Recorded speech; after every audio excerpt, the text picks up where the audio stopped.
poor food ang inihain sa mesa o inihain sa mesa ng isang pamilya kung ito ay 64 pesos below. So, ibig sabihin ng poor food, ito yung hindi nutritious na pagkain. Kumbaga, below 64, based on the NEDA report back in 2023, na kapag ang budget ng isang pamilya, ayan, so ang budget ng isang pamilya sa isang not isang kainan, a day. Okay? So a day, mga palangga, talagang ito, kakabog talaga to sa banga eh. So a day, mga kababayan, para sa isang pamilya. So doon pinag-uusapan nila na, ayan, peanut butter palaman natin today. So ngayon, pinag-uusapan nila doon, mga hitad ng NEDA, na enough, kumbaga, matatawag ka lang,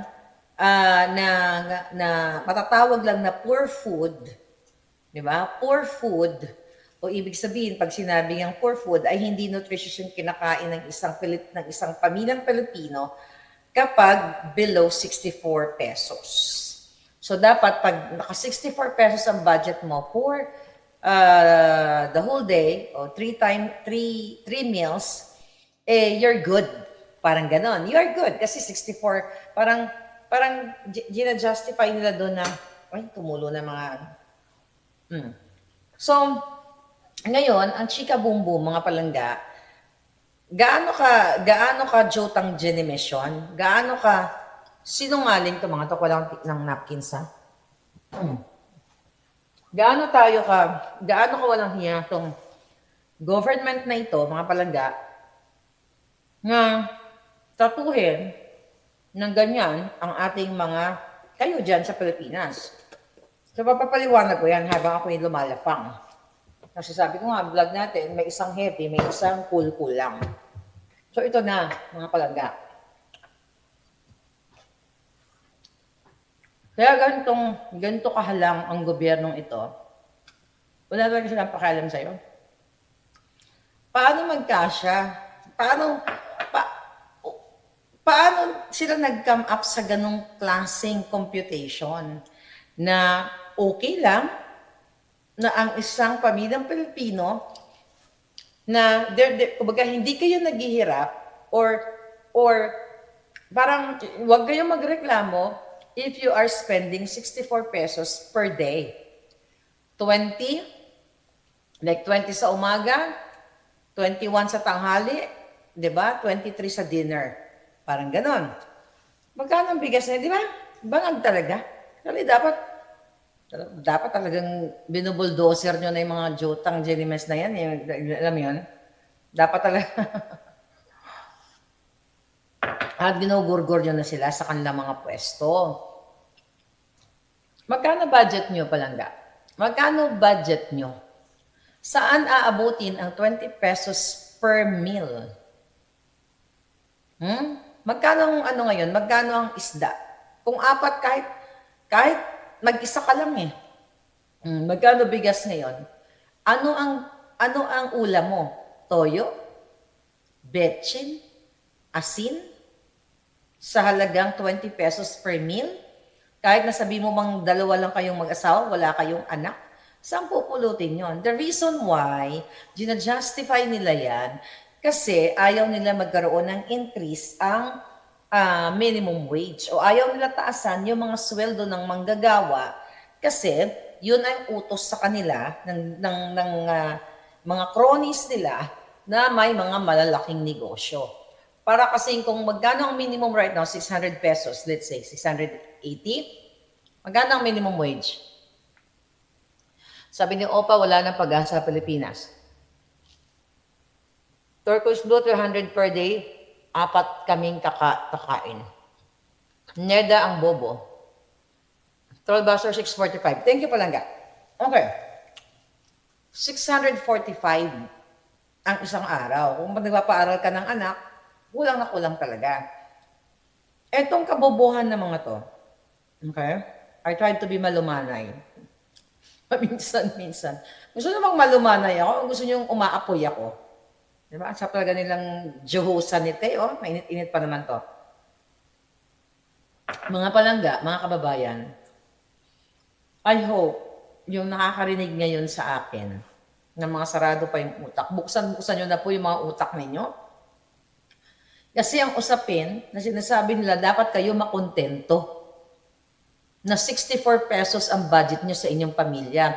Wala po itong kulay. Whether you are Duterte, you are Bangag, you are whoever, ko ano man ang kinakampihan mong political fence.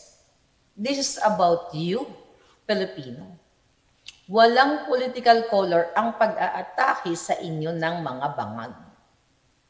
Di ba? Ang ipinapahiwatig dyan ay huwag kayong magreklamo kasi yung 64 based on that basket computation ng NEDA na, oh, it's okay. 64 pesos is okay. Huwag kayong magreklamo kasi nasa basket computation niya ng NEDA na yan yung threshold. Na kapag pumasok ka dyan sa ganyang threshold na yan, you're okay, you're fine. You're not really poor. Kasi nutritious pa yung 64. Pag nag-below ka ng 64, that's what you call poor food. Diba? So, ang 64 pesos sa kanila, it's like, mga palangga mind conditioning. Diba? Mina-mind condition kayo na huwag kayong magreklamo na mag-demand sa gobyerno. Kasi, kung gumagastos kayo ng more than that, mayaman ka. So, kung gumagastos ka ng 65 o to 70 pesos per day, so you're good. So hindi ka naghihirap o hindi ka struggle, 'di ba? Imagine mo kabubuhan ng mga 'to. Last year, ilan ang budget ng DOJ? Okay? Hindi ako nagkakamali, 60 something billion. I don't know kung tama yung pagkaalala o multi-billion na lang para safe tayo.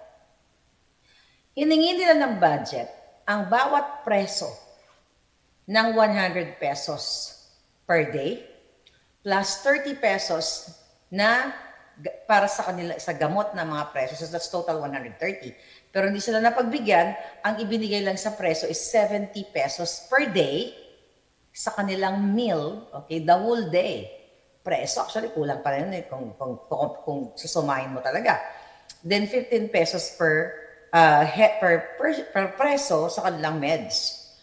Kung di ba naman kabuguan ng mga jutang ginimes na ang sarap talaga nilang gurgurin. Sa ngalan ng batas, gurgurin sila. Kayo dyan na mga dapat arestuhin nyo na yung mga jutang ginimes. Arestuhin nyo na yan, magpasa kayo ng batas, 1 linggo lang, 2 linggo, gurgurin nyo na kaagad yung mga yan. Dahil ginugurgur kayo isa-isa. 70 pesos per prisoner. Then mga palangga kayo, family of member of 4, makontento daw kayo sa 64 pesos. Nasaan ang utak ng mga biya na ito? Utak biya. Now what? Ano sasabihin ng mga hangal dyan? Marlica, fake news ka. Marlica, naku, magaling pa ni si Bongit, si Banga, ganon. Really? Sabi ni Philippine latest news today, 64 pesos is like 1.09 US dollar, right? You're computing US dollar. Exactly. Nakikita ninyo mga palangga, harap-harapan na kayong binabangag ng mga to, then you're not doing your part. 64 pesos for family of 2, 3, or 4, makontento ka.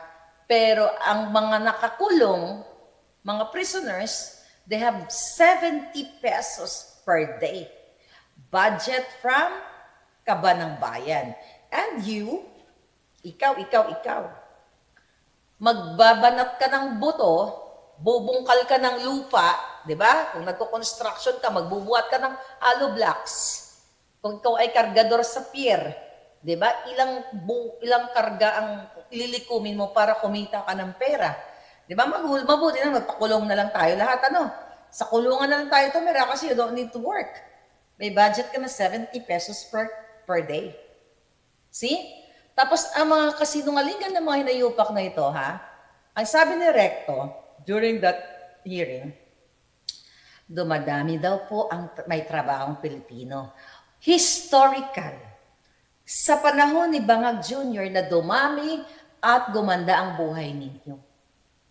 Mind conditioning, kasinungalingan. Para pag ibinalita sa media, yung mga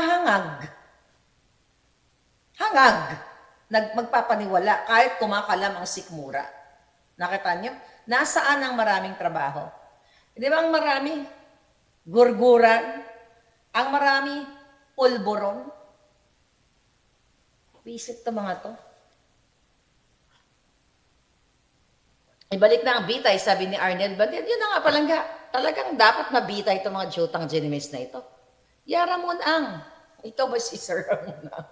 O yan. Utok Bangag. Samantalang sila mga palangga.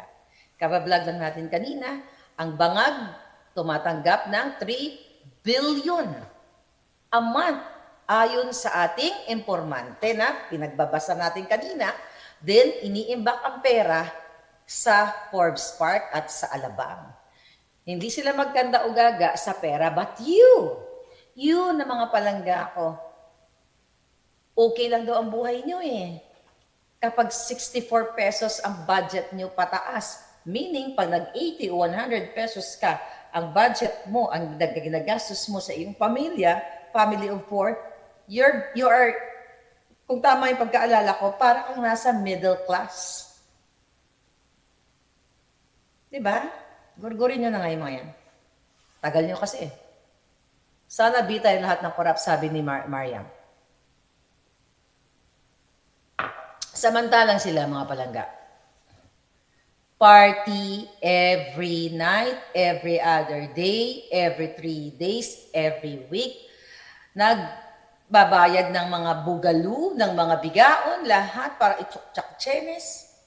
Oh, I have. Ito ha, breaking news. Bila ko naalala, I'm not supposed to say this. Ayon sa aking informante, mga palangga. Ito, malihis na tayo. Parang lasing na sa kape, okay? Ayon sa aking informante, fresh na fresh, i-echo nyo to. Naalala ninyo? Nung sinabi ko sa inyo na, sabihin ko ba to? Sabihin na natin. Okay? Dapat kasi nakaupo ako doon, yung galit na galit ako kasi sabi ko kulang ko. So sabihin na natin, I will try na maging malumanay. Nalala niyo yung breaking news natin last year na according to our source, Puting Ahas, mayroong nagpatiwakal na PSG. Dahil ay pinagbubulyawan ni Liza Tanas. Remember that? Sino yung nakaalala nun? Sino mga palangga? Tapos kung napapanood nyo ako, madalas, lagi kong sinasabi, maybe, hindi naman nagpakamatay yun, hindi naman nagurgur sa kanyang sarili, baka pinagurgur ni Liza Tanas. Okay. Kanina bago tayo nag-vlog, merong tumawag sa akin. Okay? Anong sabi niya? Miss Maharlika, grabe, sunod-sunod yung mga Puting Ahas. Ito, tanungin mo si Liza Tanas. Kasi according to my source, sabi niya, ay pinagurgur itong nagpakamatay daw na PSG. Ano ang dahilan? Lisa, tatanungin kitang hudas ka. Ayon sa aking source, nahuli daw po ng PSG na pinalabas nilang nagurgur sa sarili na si Liza Tanas ay nakipagtsuktsakan sa isang head na PSG. Ayon sa aking source. Alam niyo na ibig sabihin tsuktsakan, di ba? Yun ang, yun ang nakarating sa atin. Bakit siya nakipagtsuktsakan? Ayon sa aking source, mga kapapalaga, ni-report sa akin kanina, bangag na bangag si Liza Tanas. Kaya, nakipagtsuktsakan siya sa mataas na PSG, then hindi sinasadya na makita nitong PSG na naggugurgur daw sa kanyang sarili. Kaya nga dapat Well, malamang takot. Yung pamilya, noong nagurgur na PSG, ay hindi daw po nagpatiwakal yun. Ayon sa aking source. Kung di, namatay daw sa aksidente kunwari. Remember, mga kababayan, ano ang sabi ni Picoy doon sa CCTV ni Agent Morales sa PIDEA Leaks? Ano ang sabi ni Picoy doon sa kausap niya? Di ba? I mean, doon sa conversation sa CCTV. Pare, di ba? Kinumbinsi si Morales na wag nang mag-show up doon sa PIDEA Leaks, wag nang umattend kasi babayaran na lang siya ni Liza Tanas at ni Kumar. Kung hindi siya papayag, it's either magugurgur siya sa pamamagitan ng aksidente o sagasa or aatakihin na lang sa puso. Kaya nga I challenge yung pamilya po ng PSG ayon sa aking puting ahas o ayon sa aking source ni report sa akin na yung kamag-anak daw po ninyo ay pinagurgur ni Liza Tanas dahil nahuli daw si Liza na nakipag-tsuktsak chenis sa isang PSG nung siya ay bangag na bangag. Yan ang nakarating sa akin. Kaya nga dapat lumabas itong PSG na ito. Kaya dapat magsalita na yung mga PSG kasi hindi lang isang tao ang nakaalam nito. Sabi ko sa inyo dapat magpakulkul lang tayo, pero sobra na, tama na. Hi, Dangs Altamirano Ram. Hindi ko pwedeng isikreto sa inyo yung mga information. Kasi ang dami na nagre-report kay Maharlika dahil sa kababuyan ng gobyernong ito. And now, ano ang portrayal ni Liza? Pasaot-saot, patinik-tinik daw gaga. Sabi niya ganun-ganon siya daw, buang-buang. Nakita mo yon? Nagsalubong doon kay pagbansang ingrato. Sila mga sabog, parang gumaganon-ganon. Akala mo naman bagay sa kanya. Mukha siyang penguin. Pwiset, di ba? Grabe ang pambabaso sa military, sabi ni Jessie de la Cruz. Hello, Ms. Marca, watching from Winnipeg, sabi ni Lilibeth. Very New York, Kadiri siguro, sabi ni Marivic Tadiana, nagtawa-tawa, si Palangga, si Turquoise Blue. So yun yung nakarating sa atin.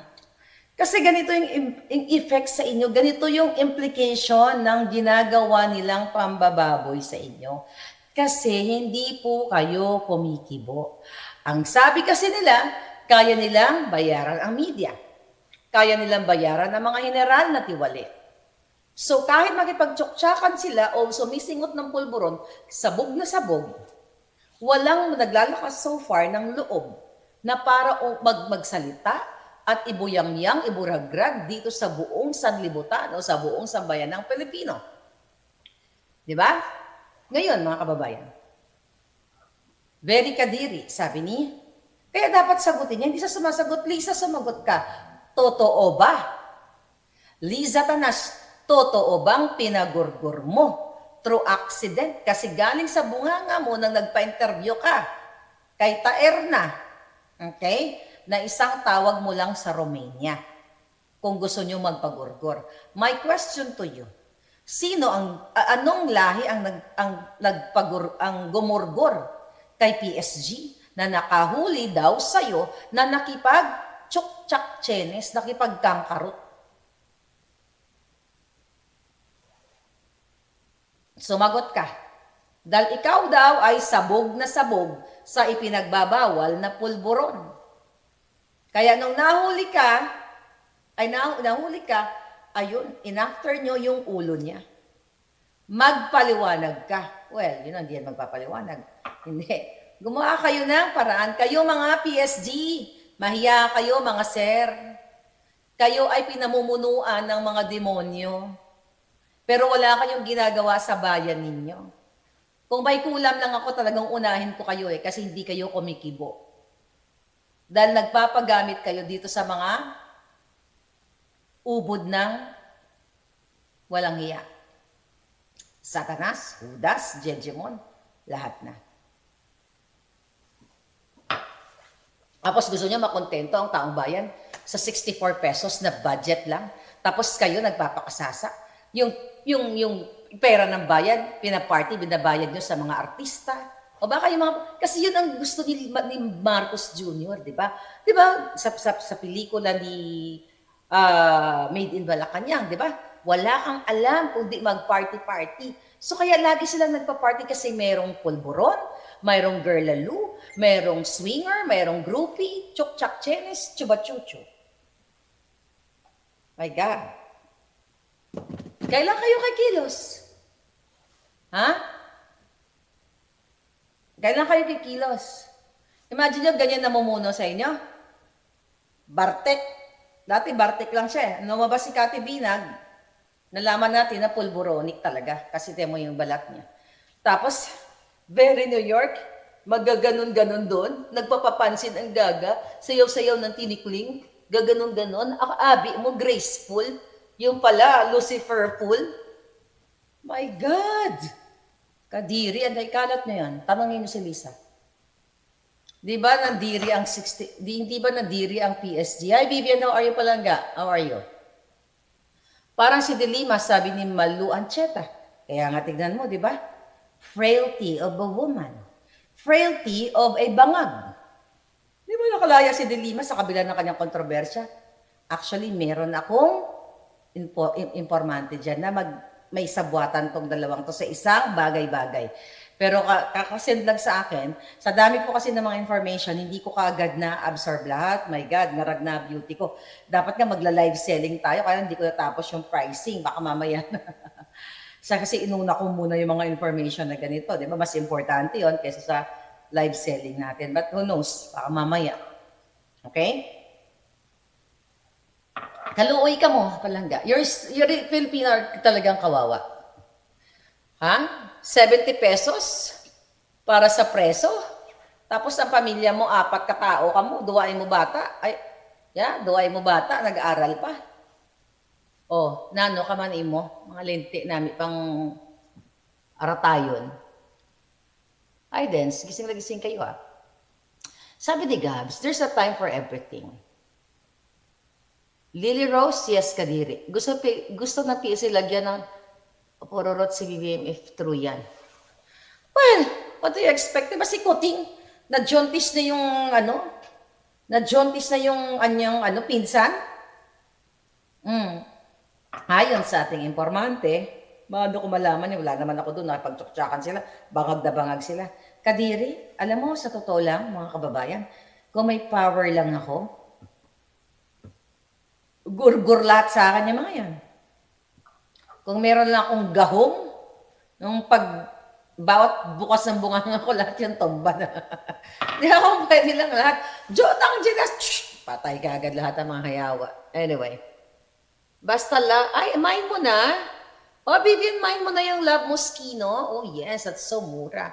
Oy, I have a lot of beautiful items, gorgeous selections. Maybe later, ha? I-announce wala ng energy eh. Kasi kanina napagod ako, naubos yung oras ko sa pag-check ng mga items. But ganun pa man, Yayo, can you please follow Palangga? Abangan nyo mamaya yung ating dahil si Vivian, pinaalala niya yung ating, ayan dyan ako ay, hindi pa pala ako pwede mag-live dyan. Pero just follow that please. Ayan, Random Stuff Los Angeles. Okay. Okay, balik tayo. Ay, promote ko na rin to. Kingmaker, Japan. Ayan ang email.